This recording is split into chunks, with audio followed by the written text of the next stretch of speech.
Peace and love, everybody. It's your girl, Melanie Charles, aka D Flower.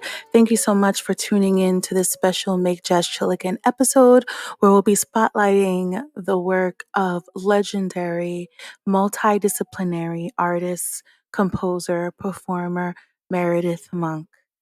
Meredith Monk is one of those artists that has really push the limits when it comes to the way in which we experience music, and the way in which we use the voice. A technique that she calls the extended technique, where she explores creating without the use of lyrics. Y'all, Meredith Monk has been super inspirational to me in my process. And if you dive into her work, you might see, this is where lots of your faves have drawn their inspiration. On this episode, I'm joined by my good friend Lorraine, an incredible artist that is killing the streets right now. Everyone is talking about Lorraine. Everyone's talking about her first self-titled album, Lorraine, and of course, this her latest release, I Killed Your Dog. She's about to go on tour, and on this episode, we get to talk a little bit about her and her process, but really with a lens of celebrating and spotlighting Meredith Monk, an artist that has really paved the way for those of us who are really creating art in a different type of way, if you will. Hopefully, in this episode, you are inspired and intrigued by the idea of this Meredith Monk woman. Hopefully, you go on YouTube and dive into her works. My favorite is the Turtle Dreams, but also I really love 16 millimeter earrings as a really close second when it comes to her combination of visuals and imagery and movement and sound. Y'all, she just has created all these different worlds, and I'm really excited for you guys to tap into that.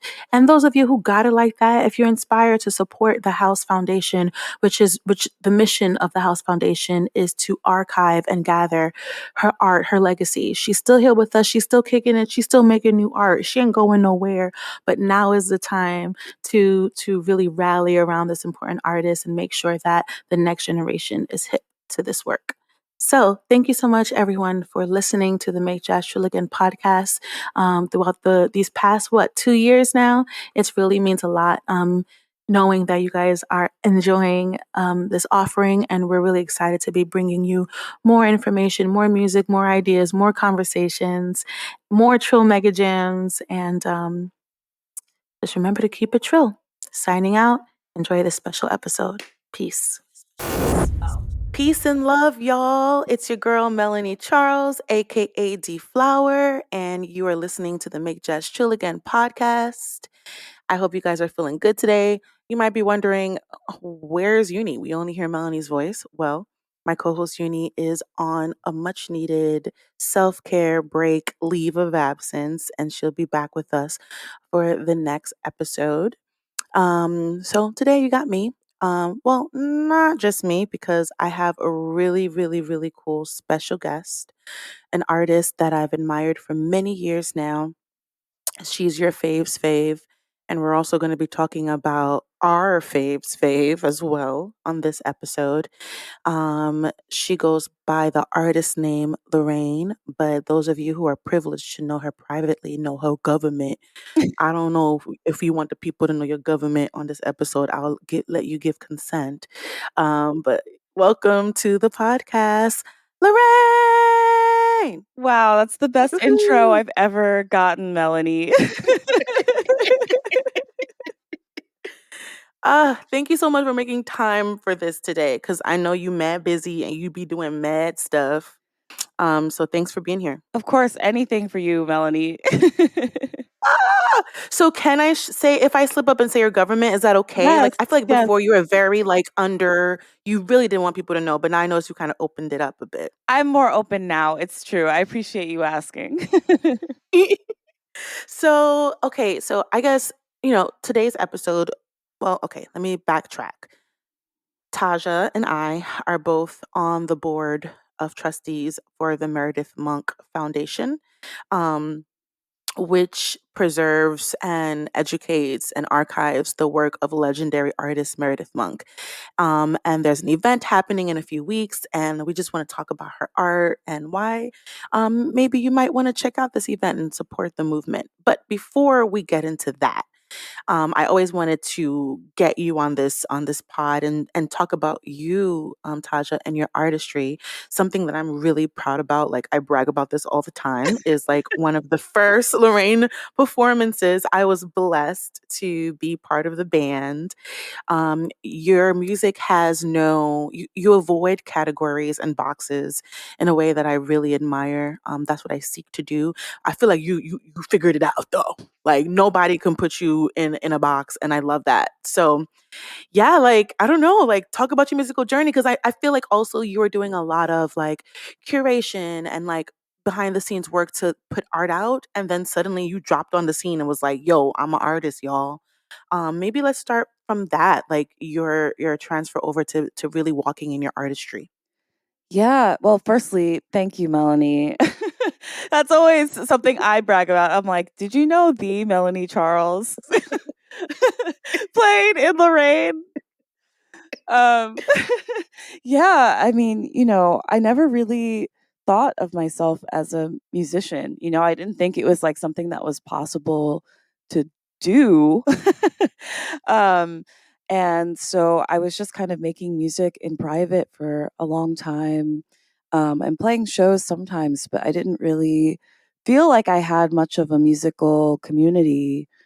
Mm, And as I slowly started finding that, um, you're also a big part of that journey too, Melanie. I feel like I started to step into my artistry a little bit more. But yeah, I was very shy about it. I yeah. was working at art institutions and really just kind of keeping my lives separate. And I started noticing that Mm. people would like, they'd write to me and they'd be like, "We want to invite Lorraine to do this thing," and not realize it was me. um, Oh so I like really wow. was living this double life where, Yeah. um, yeah, no one could tell who Taja was and who Lorraine Yeah. was, like in a full sense. Mm. I wonder what was it that made you feel like, oh, even though you have always been, I believe you were born an artist, even though maybe you weren't actively pursuing or something. Um, what do you think it was that made you feel like, nah, but I'm not really, and then like what made it click for you to be like, okay, yeah. Yeah, I guess I don't know. It's something about school. I feel like somehow I was, like, wrapped Mm. up in that and, like, what sort of training I Yes. had or didn't have and, Yeah. perceived limitations. Also, my dog Icon might come say hi because he's Hi, icon. he Yes, always loves to be please. involved in the conversation, um, As an icon would. as an Icon would. But yeah, I think Right. it's just that. It's like really just perceives limitations and also just not really seeing models of someone that had my particular journey and not expecting much from the Mm, industry and being like, how could mm, someone like me making the music that I'm making do anything? I just yeah, hadn't seen it. And then I think I got to a point where I was like, I'm just gonna do it anyway and just kinda yeah. make what I make and, wasn't expecting anybody to listen, really. I was just like, I'm making it for myself because this is all I know how to do. And I think like whenever those artists that are listening might agree that it's like it's those moments when you're like, this is for me, is when you really make your best work. The other day I was on a panel with Ben Ratliff, the critic, and he's like an educator and a writer in the arts. We all feel ways about critics and people who write in the art space, but I actually really appreciated something that he said when he said that music oftentimes isn't really about the music itself, but it's about the relationship surrounding it and like the ideas around it. And so when you say that people are hitting you up, like they're like, "Oh, we want to see Lorraine," and you're like, "Oh, that's me." It's like they want like what you have to say. And I feel like with your first album, what you were saying was just so like needed in that time. Like there were so many like brown skin girls, like weird brown skin girls that are into different shit that like you were that representation for them. Like you speak about like, oh, you didn't see that. So you're like, oh, where do I fit in that? Like I feel like you have really paved the way for non-traditional, artists to be like, okay, there is a space for this. Girl, when I tell you you have like a cult following, like people like be like, "Oh my god, I'm such a huge like, fan. Oh my god!" Like all over the world, like all kinds of festivals, wherever I'm performing, like your name does really come up. So, I think kudos to you and like thank you for the work that you've done. So since then, we're talking about that first album, but since then you've been 3 albums deep. The last one, I Killed Your Dog. What like? When did you have? When did you get Icon? Did you come up with that title while you had Icon? How does Icon feel about this? Icon does not like it, and he feels a lot of ways about it. But the title really comes from just thinking about breakups and relationships, and thinking about what it feels like to hurt the people that you're close to. And I love dogs so much, and I noticed that dogs were coming up in my Mm, lyrics, and so I wanted oh wow. I wanted the title to really kind of feel a little bit like that hurt that I was describing on the Mm. record. But alongside that, I also had been wanting a dog so badly. And so the song the song came first, then came the record, and then I was like, "You know what? I've been wanting a dog for years. I just need to do this." And in the song there is a recording of my own doorbell, and he hates the doorbell. So whenever he hears us practicing or like referring to the song, he just like loses his mind because he's like, "I can't stand this sound."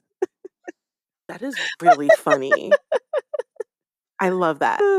I guess like also like a lot of your work, you explore like grief in there and in such a like beautiful medicinal way. I really appreciate that. And like the themes sort of seem to be consistent and in a way that you develop like a trust for your listeners, so like they know that they can come to you for this medicine, you know um so pivoting over to Meredith, I see a lot of parallels in her work. And part of this episode, I do want to like educate the people a little bit about Meredith Monk if y'all aren't Meredith Monk fans already. So I'm gonna read a little bit about Meredith. She's a New Yorker, born in 1942. She's a composer, singer, director, choreographer, creator of new opera, musical theater works, films, and installations. And she's a pioneer in what is now called extended vocal technique and in interdisciplinary performance.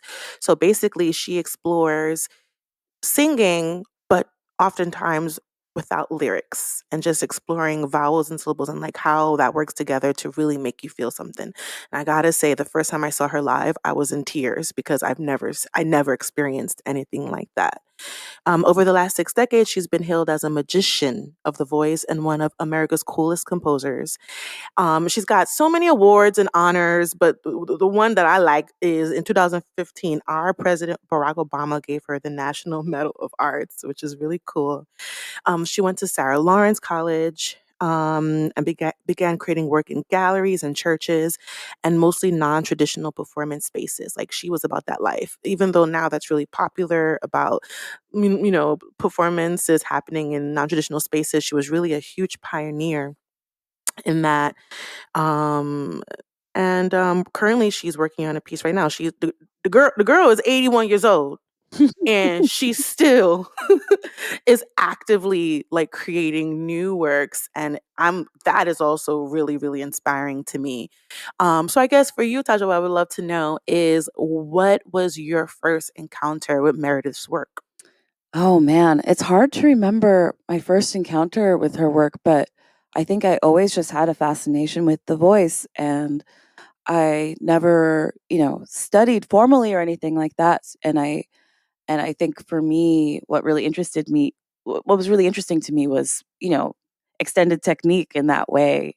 Just seeing like Mm, artists that could really stretch the boundaries of what the voice can do as an instrument. And I don't even remember how I found it, but I found Our Lady Fate.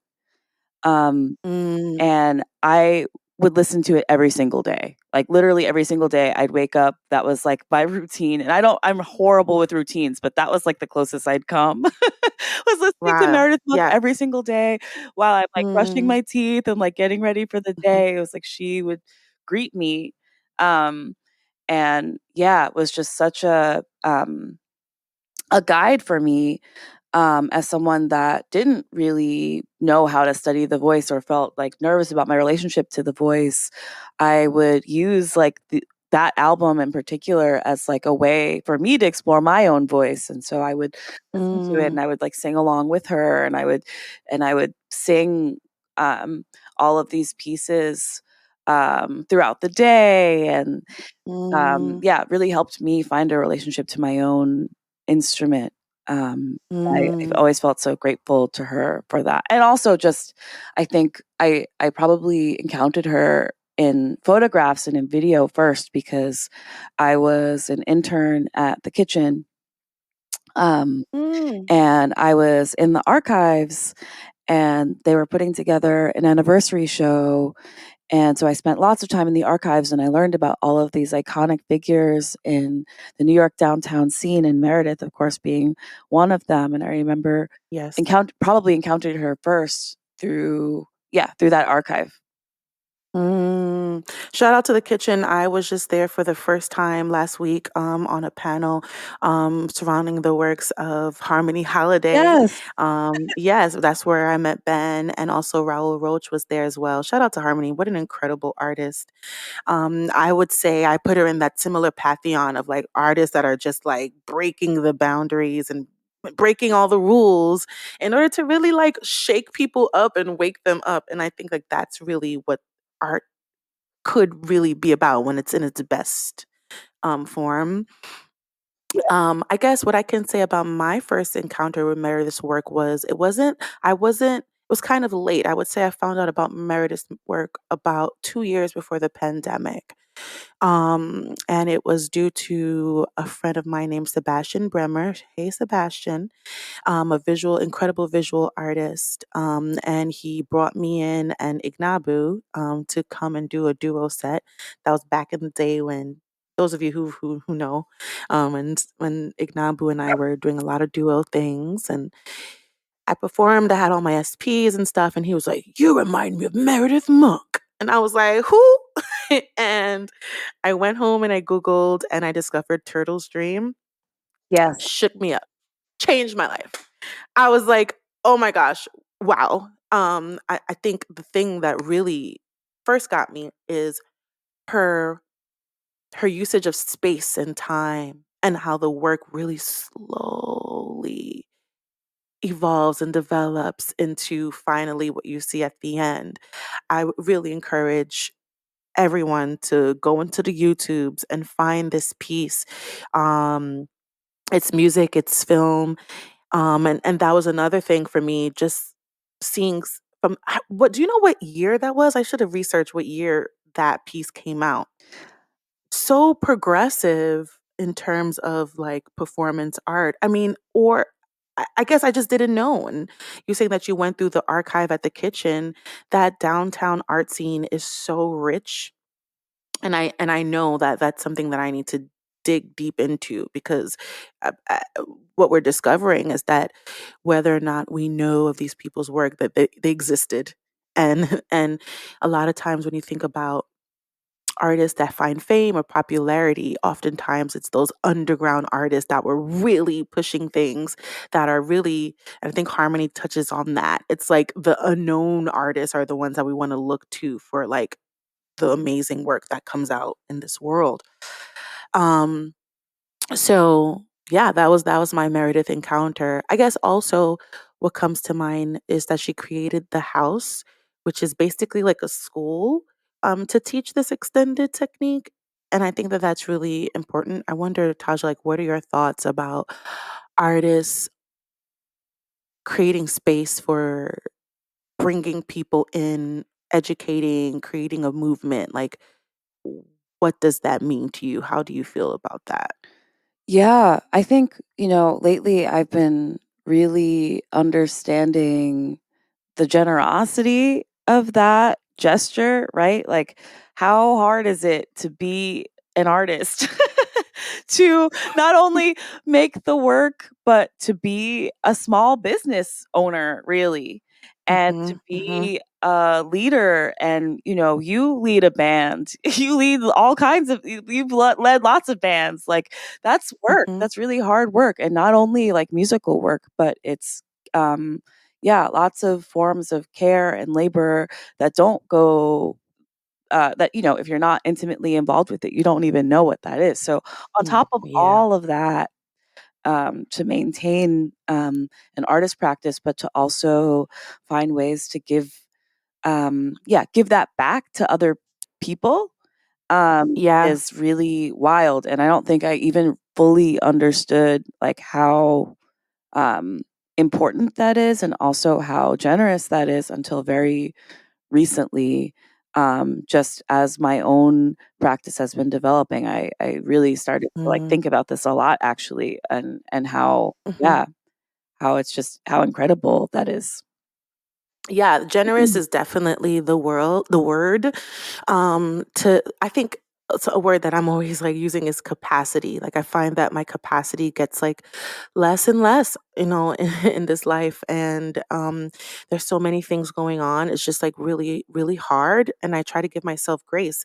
It's interesting because I think when I hit you up to do this episode, I felt the need to address that it is interesting us being two women of color um, on a board, essentially supporting the work of a non-black person, and like part of our role is to raise awareness and educate about that work, but oftentimes like black artists don't have that type of support. But like I said to you when we spoke earlier about that, is that I felt good in my role with Meredith because Meredith has always been so um what's the perfect word? I guess mindful and aware of her role and maybe some of her privilege in the world. I remember during the pandemic, really, when you remember when everyone was all of a sudden aware about Black lives and like the crap that we go to, when everyone was like, "Oh, we do this." Um, I reached out to Meredith because I was really grappling with. Remember how all the artists were like, "I have to make art. I have to make art about this, about the pandemic and what I'm going through." And like, I felt, I felt a little um, clueless as to how I wanted to go about that. And something told me, call Meredith, and she was so generous with her time, with her advice, and also just really articulated how she could never really fully understand how I feel as a Black woman in this space. And I think that basically what I'm saying is Meredith is a true ally. And her work has always been centered around the voiceless, Well, go figure, you know Yeah. what I mean? Um, so I what I'm also thinking about nowadays is like, how do we create this type of support what Meredith has been able to gather? How do we do that our for other artists, for the other OGs? Like, I'm a huge Reggie Workman Mhm. like disciple. He's 86 years old. He's worked with John Coltrane, and like that's like the biggest name that people say first. But like he's kind of been part of every type of movement. He also was part of that kitchen scene that I'm Mhm. finding out. Mhm. You know, um, and so you know now he's 86. I don't think that he has the capacity to like start from point one to, let's say, develop a foundation or whatever. So now the responsibility falls on his mentees, his students. Um, and that's really hard um, as artists to then also say, but I kind of have a responsibility to be a part in conserving and archiving this work of my teacher. Like, where are you in that journey? How do you feel about that? Do you Yeah. feel that kind of like responsibility? I don't know. Yeah, absolutely. I mean, I think the work takes many forms. I feel like, I think when we have conversations and we talk to each other, we're like, "Hey, how do we approach this thing? I'm really struggling with this. Like, how do you approach this artist to Mhm. artist?" Like, Yes. that's a part of the work. Mm. I think when Yes. like young people DM me and they're like, "Hey, I don't know how to do this. How do I approach this?" Or if people come to me at shows, that's a part of the work. And then also, Mm. like also looking to elders and finding ways to support them. I, I think, I haven't really had a teacher in that way, but I find myself also trying to figure out how to archive the work of Beverly Glenn Copeland and keep his work alive. Mhm. Figures in Yes. my life that I similarly am trying to figure out how to support and bring awareness to, um, and of course Meredith. So I think it's a responsibility that um, shows up in different ways, and in Mhm. many different Yeah. directions and for many different people. And I think it's maybe Yes. more of an ethos of just like, okay, it's not just about me and my work, but how do I Mhm. support people in the various communities that surround me and my work? And so it necessarily ends up taking lots of different forms. Yes, yes, and I like the way you say that how it takes different forms because it's very easy to be like, "It has to be this way, I have to do this, I have to, like, start a foundation, I have to do" I have to, open up a music school, but it really does look like many different things, and yes, I remember, the work that you've done with Beverly Glenn Copeland because it was because of you that I found out about their work, and I really love the resurgence that has happened, during the past few years. I'm like, that's where it's at. Because as we're seeing a lot of a great artist is a great artist to the day they die. You know what I mean? Like it doesn't end and feeling supported and feeling like your work still has a great deal of worth into your later years of life, I think is really important. That's like what keeps you healthy and alive Yes. and vibrant. Yes, totally. I mean, I think the industry also, at least the music industry, and like Meredith, of course, is intertwined in so many different types of art making, as you pointed out. Mhm. But I think in the music industry in particular, and also probably others too, there's no sense of longevity, right? It's like you're young, you like either Mm. have success when you're 24 or you'll never find it, or like that moment when you're like a baby is like the only moment that people care about. It's like when you are first making work, but I, like it's just kind of crazy. What do you expect artists to do with the rest of their lives? Just sit there and Oh my twiddle their gosh. thumbs? So I feel like having Yes. models of artists who are able to sustain a career, that's just so important, especially women artists, especially Black Mhm. artists for me. Mhm. And there aren't so many models because it's not built for sustainability. And so it feels like these things happen against all odds, kind of, Yeah. which Yeah. it shouldn't be. Like I'm interested in what someone has to say after spending decades on their craft. Of course I do. What have you learned? Yeah. How have you evolved? How have Yeah. you changed? Like that's a really interesting conversation actually. And I wish that Mm. that was more supported.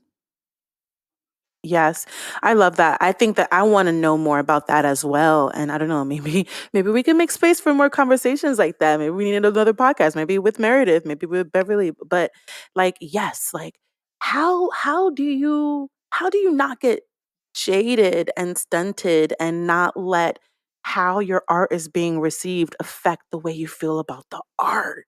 Yeah. Yo, because 'cause I'm not gonna lie, I'm definitely jaded in my life. And I think, you talk about maybe it was like music school for you that maybe gave you pause in the beginning to create. I am a student of music school, and I think that that's a big piece of why I've kind of been there's still crap from school that I'm still trying to unlearn that maybe make me feel like I'm inadequate or I haven't achieved certain things yet in order for me to feel good in my artistry. And when you're an artist, oftentimes your artistry is a reflection of how you feel about you, unfortunately. So Which makes me being so around sad to Meredith. hear because I'm like, for me, I'm like, I hear you sing and I hear you play and I'm like brought to tears. You know what I mean? Like I can't like that's, you know, it's really yeah, it makes me really sad that these systems make people who are so incredible feel like they're not. Just make them feel like Yeah. not like themselves, right? Like Yeah. I mean, did you go to music school? no, I didn't really. I mean, I studied piano at certain points of my life, but I didn't go to music school. And so for me, I'm like, well, I Good don't for have you. well, the other Good side for you. That's what I'm saying. Or you weren't cursed with the curse of school. I have a like different curse, I think, girl. which is just like feeling like I don't have something or I don't have the knowledge Mhm, or the tools or I'm not smart enough or I'm not whatever. So I feel like yeah, the grass is always greener, maybe mhm, mhm. somehow. I also I think that like when we talk about Beverly or Meredith or Reggie Workman, um, they all how did I say Reggie Workman earlier or did I say Jerry Eastman? Because Jerry Eastman is another mentor of mine Mm, that I always say Jerry Eastman when I mean to say Reggie Workman. So for those of you who are listening closely, yes, check out Jerry Eastman as well. Important artist, doing important work out here. Um, oh my gosh, I lost where I was going with that. Oh, I think that the reason why they're able to still continue freely is because although maybe we might associate them with a genre or certain scenes might consider them a certain genre or a certain type of art, I think they've emancipated themselves from that, yes. you know? And there maybe lies the freedom. Yeah, I mean, that's why I make what I make in the ways that I make it. It's literally that. It's a sense of freedom. I had a huge, um, like, aha moment when watching Summer of Soul and just watching all of those artists, talking about what they were making. And, like, I think in the imagination of music listeners. They're like, "Oh, this is quintessential R&B or this is quintessential soul music," but they're like, "That's not how I think Mhm. about myself, actually. Yes. That's not what my music is." And that Yeah. really, Yeah. really spoke to me, and I think that's really important, I think, like, that sense of Mhm. freedom, especially for Black artists, because we've been pigeonholed the most, and we're, Yes. like, pushing culture forward, and we're making experimental work, really. Like, we are Yeah. experimenting, like, hip hop is the most Yeah. experimental genre, jazz is extremely experimental, like, everything all of that Mm. is experimental music, and we Mm. don't get that credit, actually. And Yeah. so for me, Yeah. that's, like, the whole reason why I make the things that I make. Um, Mhm. and yeah, it's important to see who is given that freedom and how they're able to have that freedom. And it's a beautiful Yeah. thing, and to try to extend that to as many people as possible, because Mhm. I don't think people actually think in genres in that way. I think community convenes around genres sometimes, but people are complicated. They're messy. They listen Yeah. to all kinds of things. They have lots of different Yeah. influences. We aren't, Yes. just living in our own little silos. Yeah. Yeah. I mean, it's true, especially with the now. I mean, radio is still kind of a thing, but not in the way that it used to be. How it's like this jazz radio, R&B radio. Like how I feel like people are on Spotify and just like going through what they're like. They're not necessarily putting in a genre, or I want to hear. Maybe some people do, but the streaming platforms and all of that have sort of, I think, in all the crap that comes along with streaming platforms, how they take advantage of artists and all that. And if you want to look at the good things, is that I think it's really aiding in this like genreless idea of it. It's just like if it's good, it's good. You know what I mean? Yeah. And if it's something that's relevant, it's relevant. Um, so I think when I was looking, I was doing a little, doing research. I was like, what the streets are saying, what she be saying in interviews and stuff. You've kind of termed this coin songness. Yeah, I don't even remember saying What this. is that? I honestly don't even remember saying this, but I believe it. You like, that's something I would say. But yeah, I felt like, I don't know. I don't know how you feel when you sit down to write songs, but sometimes I'm like, "Wow, this feels, like, really hard." And, like, it's a Mhm, lot of mhm. pressure to sit down and be like, "I'm gonna write a song," and so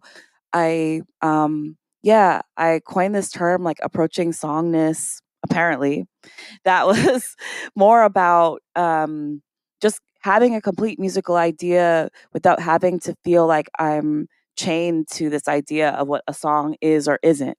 I just get to get a thought Mm, out, and I can create in the ways I need to without having to feel like, "Okay, now I need a chorus here or a verse here or whatever." It's just an yeah. idea that feels complete and can exist on its own terms. Mm. I love that, and I think that if Meredith were here, she'd be like, "Yeah, I connect with that idea as well," because a lot of her music is, like, mantra-based, and it might just be, like, one sentence, even though, like I said earlier, her work is surrounding, off a big part of her work is surrounding removal of lyrics, but there are spaces and pieces that do, and in those works, it really is mantra-based, and she does, sort of challenge the idea of song form and all of that stuff, so artists who are listening to us, please, do yourself a favor and dive into the catalog of Meredith Monk's work. It's very vast, and I really believe there's something for everyone in it. So, as we're closing out, lastly, I really want to encourage you guys, if you have it, or if you know someone that has it, to look into the work of the foundation. There is a gala happening on May 14th. Um, and we'll be honoring and celebrating Anne Waldman, Henry Threadgill, and Bonnie Moranka, all really important artists, all in the spirit of at large raising money. Did I say those names right, Tasha? Yes. Raising money. Raising money for the foundation, which is committed to conserving the art, archiving the art, sustaining Meredith Month while she's still on this earth, and also creating an archive that will live past that.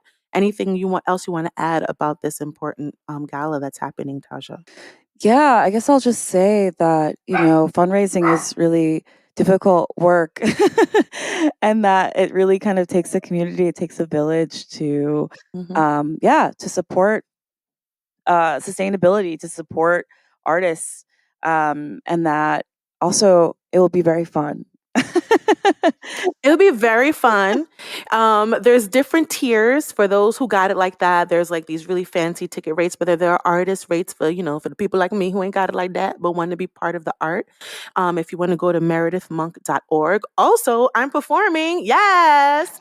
And I'm very excited about that. I was waiting until you were gonna say that. I didn't want to blow up your spot, but I was like, and also, you get to see That too. the I know. Melanie Charles.